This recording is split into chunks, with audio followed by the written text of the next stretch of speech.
They pinned a warning to the top of the forum. Then the pin disappeared.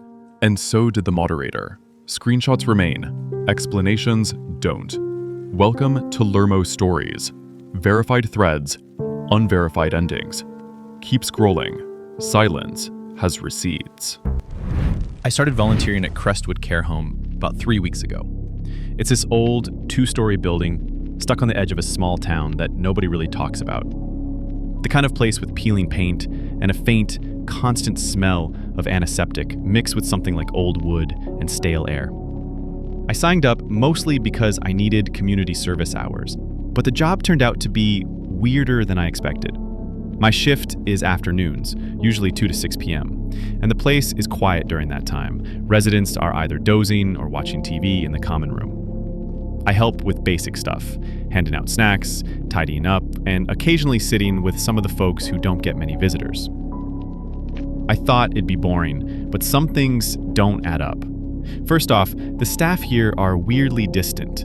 Not rude, just like they don't want to be anywhere near certain parts of the building, especially the East Wing. The supervisor, Mrs. Harlan, gave me a quick tour on day 1 and practically skipped that entire corridor. She said it was off limits to volunteers, but never explained why.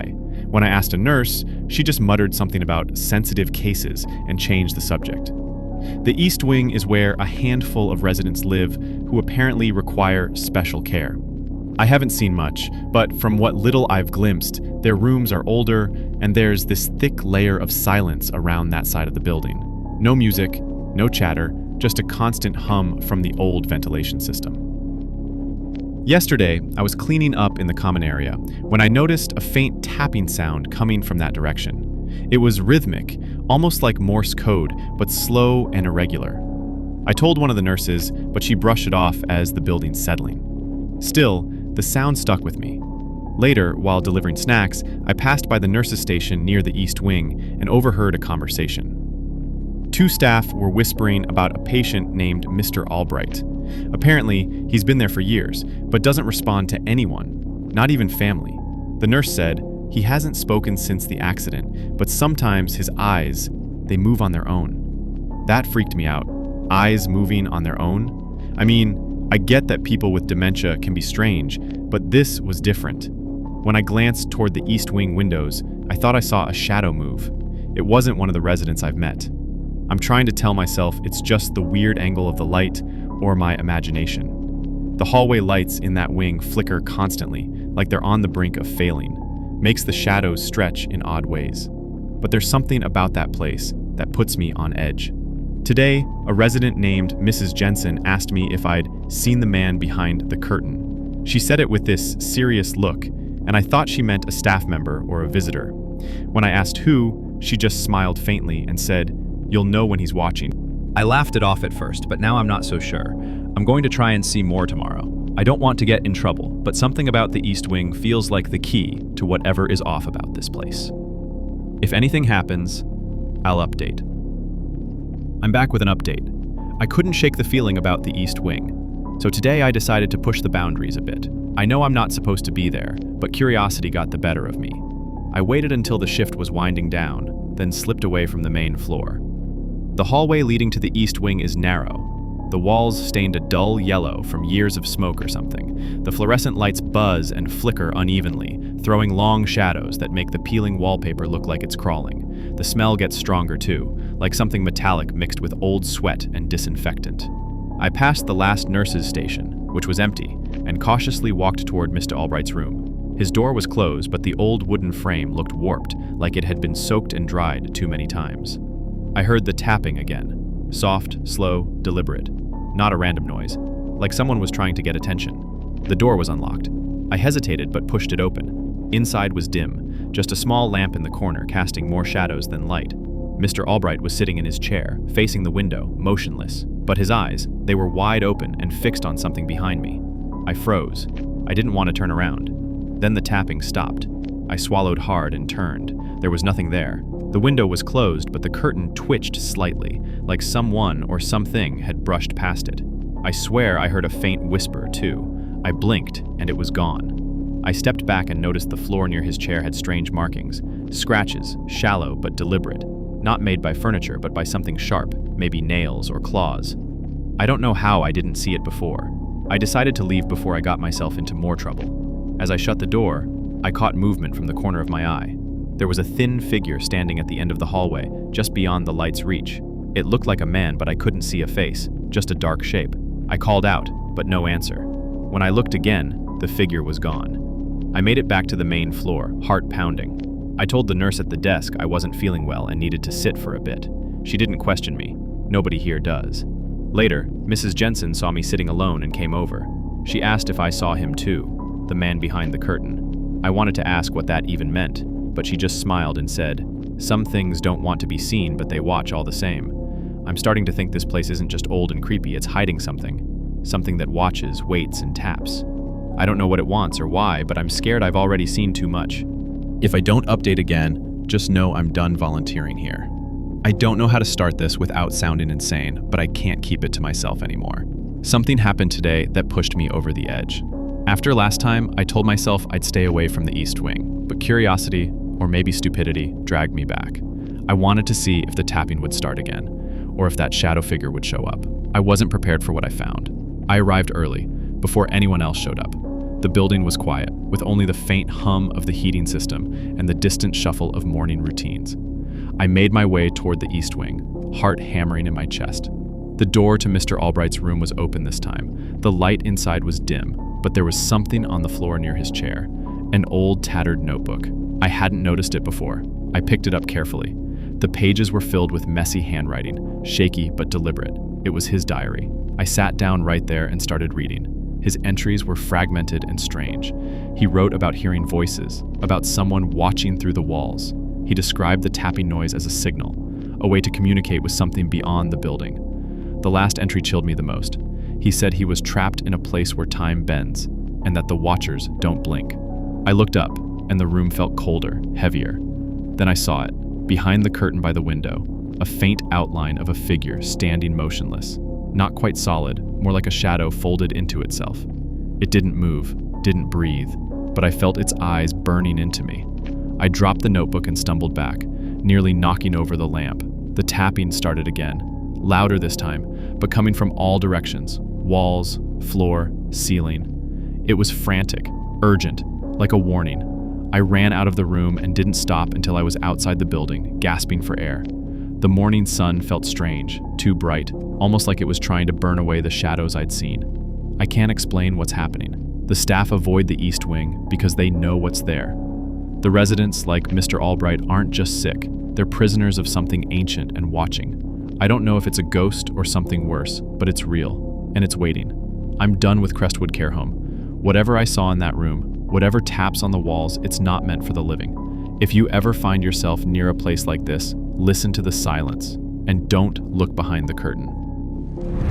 You want me to tell you what happened out there? Fine.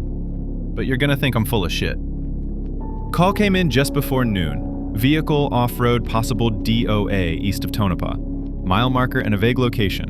White SUV near a fenced transformer station. We got out there around 12:15. Heat like a furnace, road shimmering. Only noise was the buzz from overhead lines. Deputy was already there, leaning against his cruiser, arms crossed. Didn't say much, just pointed down the embankment. The SUV was maybe 50 feet off the road. No signs of a crash, driver's door open, no movement inside. Melissa stayed near the passenger side while I checked the driver's seat. Keys in the ignition, engine cold, purse spilled open on the seat, phone missing. Back seat had a baby carrier, empty, straps undone, no blanket, nothing. That's when I caught a weird smell, metallic, electric, like ozone. My ears started buzzing. Thought it was heat stroke. I backed out to ask Melissa if she noticed it, and she was gone. No sound, no footprints, just gone. I scrambled up to the road. Deputy? Gone too. Cruiser shut tight. No one in sight. Then I saw her, Melissa, standing in the middle of the road, way up ahead, still, rigid, arms at her sides. I yelled. She didn't react, just stared over my shoulder. Not at me, past me. I walked toward her slowly. She opened her mouth, too wide, jaw popped, and something came out. Not a word, not a sound. just a breath that wasn't human. Then she ran into the desert, fast, too fast. And I just stood there, not because I was scared, but because when she passed me, I swear I still heard her breathing. From behind me, I tried the radio, just static, long, broken bursts.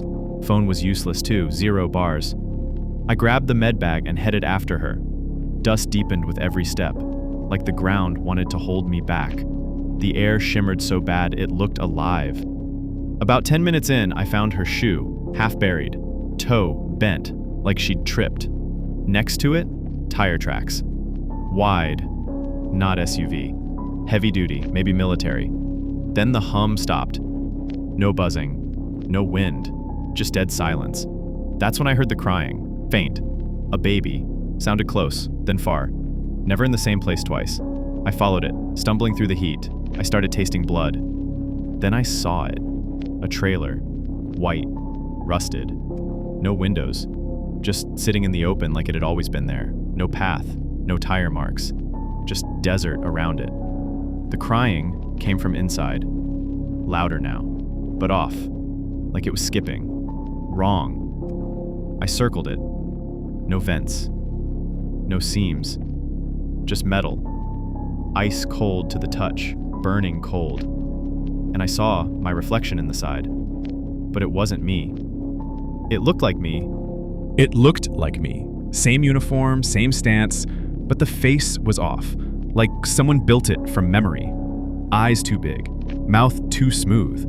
It was smiling. I fell back, palms scraping open. The reflection didn't move, still smiling. Then, the crying stopped. The trailer door opened, even though it hadn't been there before. Just a flat wall a second ago, now a door. I didn't go in. I didn't even move, just lay there in the dust, shaking. And whatever was inside, waited. I didn't go in. I couldn't go in. Every instinct I had told me to run, but I just sat there, dust caked in my mouth, my palms bleeding into the dirt, staring at that open door. There was no inside, just black. Not shadow, not unlit interior. Black, flat, like a cutout. Then something stepped forward. Not all at once. A hand first, then a foot. Both wrong. Like they were built from pieces that didn't match. Skin tone slightly off, hair that looked painted on. It was wearing Melissa's shirt, but it wasn't her. It didn't blink, just stood there, breathing. I heard it in my head, deep, slow breaths, timed to my own. I whispered her name. It tilted its head like it was trying to understand the word. Then it turned, without moving its feet, and stepped back inside. One smooth motion. The door slid shut behind it. Seamless. And the trailer was gone. Just gone. No noise, no dust, one blink and I was staring at empty desert. I must have blacked out. When I came to, the sky had shifted. No clouds, but that same oppressive glare. My watch said 12:15. I'd only been out there half an hour. Felt like days. I stumbled back toward the highway, had to walk nearly 2 miles before I saw the rig again. Parked exactly where we left it. Door still open. The SUV? Gone. Melissa? Gone. Deputy? Cruiser? Nothing. But someone had been there. On the windshield, written in thick black marker, mine, from the med kit, was a single word. Stay. I got in, slammed the doors, locked them. The radio crackled once, sharp and wet, then cut out again. I didn't leave. Not for hours. Just sat there, sweating, gripping the wheel, watching the side mirror. Because in the mirror, about 20 feet behind the rig, just standing on the shoulder, was a figure. Not moving, not walking, just standing. It looked like Melissa. Same clothes, same boots. But every time I looked away, even for a second, and looked back, the arms would be in a different position. A little higher, a little closer, and it never blinked. Eventually, another unit showed up. Backup. Said dispatch got silence from me for 40 minutes, then a burst of screaming. Said it was my voice. I don't remember screaming. They never found Melissa, or the SUV, or the deputy. They said the call came from a 911 line registered to a number that hadn't been in service since 2009. They showed me the transcript. My voice again. "There's a baby in the trailer, please help." I never said that. I don't know what I saw out there. But every night since, around the same time, I hear the hum. Even when I'm inside, even when nothing's plugged in. I hear it in the floorboards, in the walls, like the whole house is warming up. And I don't check the mirrors anymore. I keep them all covered. Because last week I looked, just for a second. And behind me, it smiled. I took a week off work after the doctor told me my blood pressure was spiking. Said I needed to disconnect more. So I packed a bag, got in the car, and drove east until I reached the old turnoff near Pine Ridge.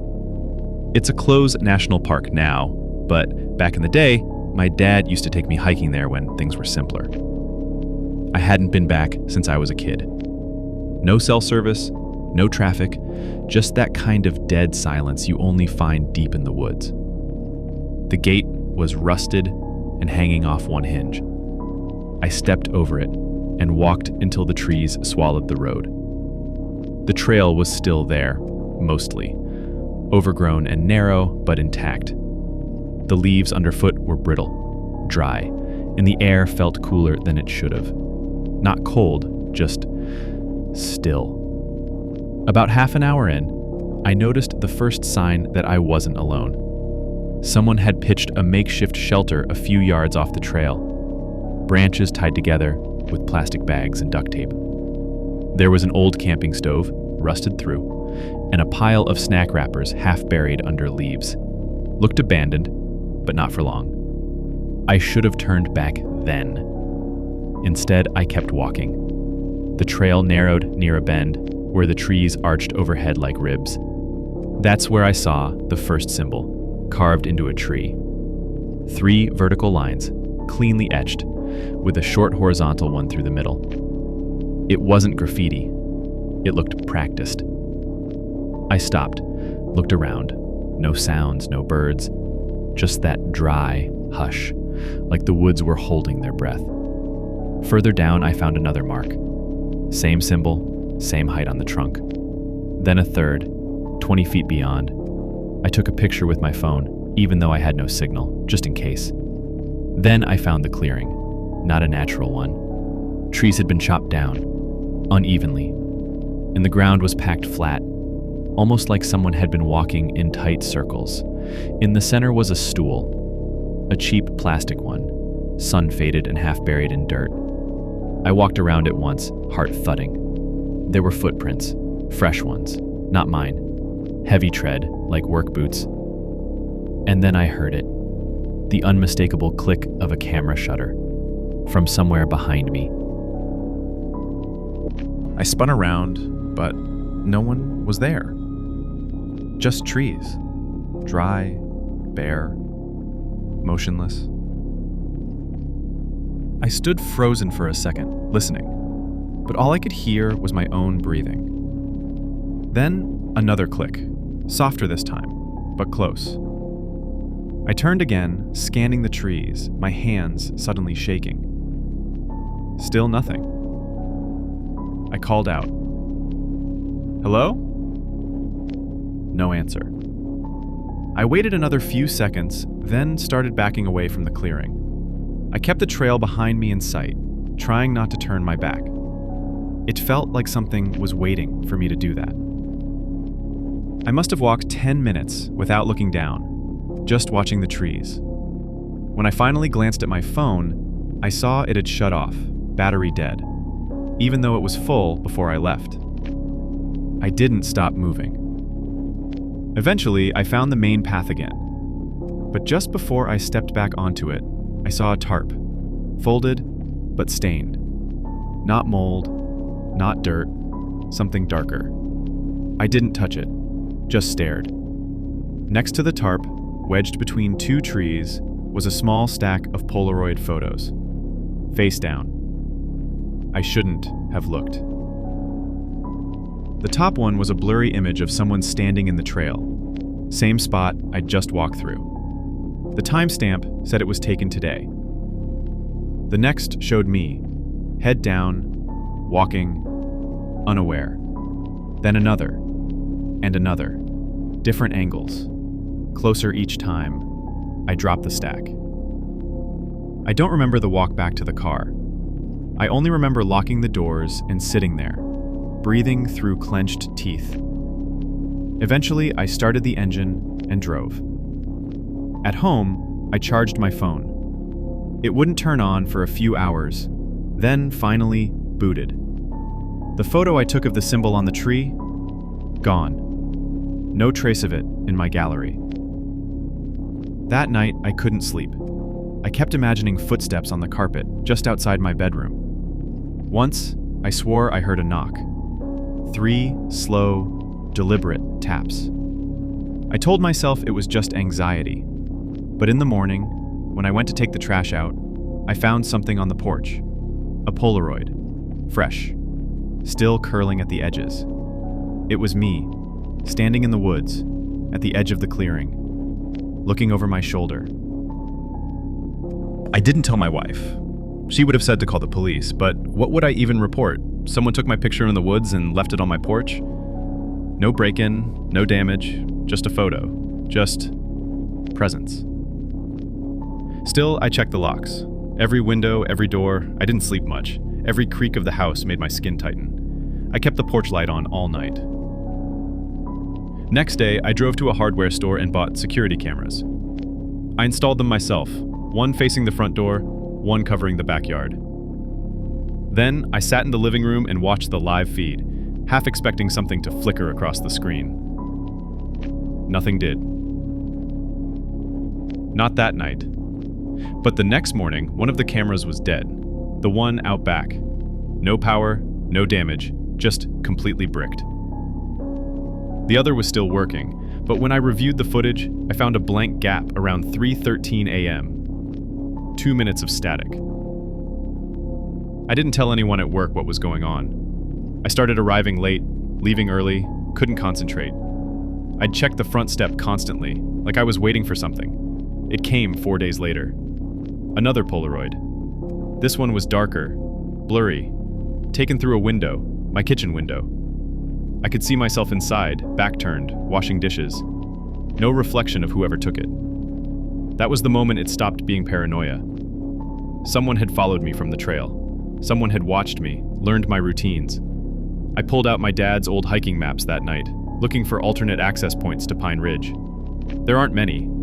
The park was shut down in the 90s, but one road, Service Route 14B, ran near the eastern border. No official entrance, just an old maintenance gate. I drove out there the next morning. Didn't even tell my wife I was leaving. She thought I was going to work. I parked near the tree line and walked until I found the trail again. No symbols this time, just cold air and the weight of watching eyes. I made it to the clearing. The stool was gone. In its place, there was a camera tripod, and on top of it, taped to the mount, was one last Polaroid. I picked it up. It was me, standing right there, looking down at the tripod, taken seconds before. I don't remember running. I don't remember the trail. I only remember getting back to the car and locking the doors. I moved the next week. New town, new job, left no forwarding address. But last night, in my new apartment, I opened the mailbox and found something thin wedged between the ads. No return address. One photo. Black and white. Me, sleeping. Rented an Airbnb with 3 college friends over spring break. We wanted something away from campus, quiet, cheap, isolated. Found a cabin near a lake up in northern Wisconsin. Looked decent in photos. We got there late afternoon. Gravel driveway, dead trees, no other houses nearby. The lake was still half frozen, like it hadn't decided what season it was yet. The house was older than it looked online. Wood siding, warped from moisture, locks a little janky, no Wi-Fi, barely any signal. It was me, Chris, Derek, and Matt. We unloaded our stuff, made jokes about being murdered in the woods, and got a fire going. No big plans, just beer, cards, dumb conversations. The first weird thing was the noise under the floor. We were sitting around the table playing cards when Matt said, "Did one of you drop something?" We hadn't. Then we all heard it, a faint, steady, knocking sound beneath the floorboards, near the center of the living room. Not pipes, not rodents, just knock. Wait, knock. Like something was tapping from underneath. There was a hatch in the hallway that led to the crawl space. Derek opened it, shined a flashlight down. Just dirt and insulation. Nothing moved. Still, the smell coming up from there was awful, damp and metallic, like rust and rot. We chalked it up to the house being old and weird, drank more, stayed up late. When we went to bed, I took the smaller room near the stairs. I woke up around 3 a.m. because of a light flickering in the hallway. I thought someone was up using the bathroom, but when I got up and checked, no one was there. Light was off. Back in bed, I checked my phone. One unread message in our group chat. From Matt. Someone was just standing outside my window.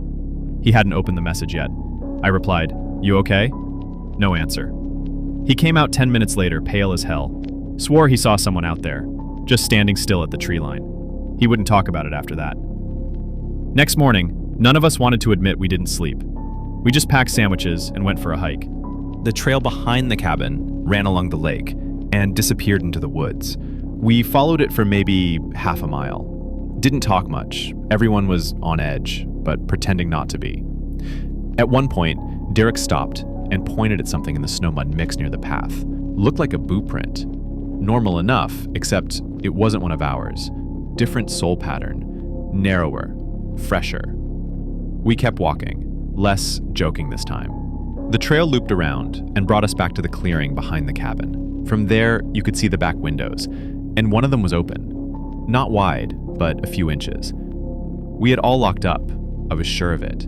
Chris got defensive, said maybe the latch slipped, but I saw the look on his face. He didn't believe it either. Inside, everything looked untouched, nothing stolen, but the hatch to the crawl space was open again. None of us admitted to touching it. That night, we tried to act normal. Made pasta, drank a little, played poker. Chris was twitchy the whole time, kept glancing at the windows. Matt barely talked. At some point during cleanup, we realized the back door was unlocked. Matt swore he locked it. Said it twice, loudly. Nobody responded. We started locking doors religiously after that, propping chairs under knobs. It felt stupid, but not doing it felt worse. I couldn't sleep. Every time I started drifting, I'd jerk awake like someone was about to speak. Then, just past 2 a.m., I heard footsteps upstairs. Heavy ones. We all slept downstairs. There shouldn't have been anyone up there. I sat up in bed and waited. The steps creaked once more, then nothing. A minute later, my phone buzzed. Group chat. Message from Derek. "Are one of you upstairs?" I didn't respond. Neither did anyone else. 10 minutes later, another message. Never mind. Must have been the pipes. No one bought that. Next morning, Chris packed his bag and said he was leaving. Offered to drive any of us back to town. We all declined, pretending we weren't freaked out. After he left, the cabin felt even quieter, like we'd been left behind. That night, I noticed something in the upstairs window, across from the fire pit. A curtain had been pulled back. We hadn't been up there once since arriving. We left the next morning. Didn't even talk about it. We just started packing as soon as it was light. Nobody wanted to be the one to say, "Let's go." It was just this silent understanding. Matt looked like shit, barely slept, eyes sunken in. Derek was quiet too, but he kept glancing at the ceiling, like he expected it to creak again. Before we left, I walked upstairs for the first time. The air up there was cold and stale, like no one had been there in years. I opened the bedroom door across from the fire pit window. There was a sleeping bag in the corner, an empty water bottle, food wrappers. Someone had been staying there. I didn't tell the others, just grabbed my bag and got in the car. We drove in silence for hours. When we hit a town with reception, our phones exploded with notifications. Missed calls, random pings from apps, felt like rejoining the real world. A week later, Derek sent me a photo. It was from his phone's gallery, timestamped the night we heard footsteps. He swore he never took it. The photo was of Matt, asleep on the couch. The angle was high, like from the stairwell. You could just barely see someone in the background, standing in the dark by the kitchen, half behind the counter, face not visible. We brought it up once in a group call. Matt denied it completely, got weirdly defensive. After that, we kind of drifted apart. A month later, I tried messaging Matt. No response. His number was disconnected. Instagram gone, no trace. I called Chris. He didn't even know Matt had disappeared. Said he hadn't heard from him since that night. He told me, honestly, I've tried not to think about that trip at all. I still have the photo. Sometimes I open it and zoom in, trying to convince myself it was just a trick of the light, a shadow. But it's not. There's a hand on the kitchen counter, fingers spread. Someone was there. We never filed a report. What would we even say? But I keep thinking about that sleeping bag upstairs. The unlocked windows, the food wrappers. Someone had been living in that house, watching us. After the last word fades, there's always a few seconds of silence. That's when they move. You won't hear them, not unless you replay the video, but you'll feel it, like someone breathing through the speakers. This was Lermo Stories. Stay quiet. It listens back.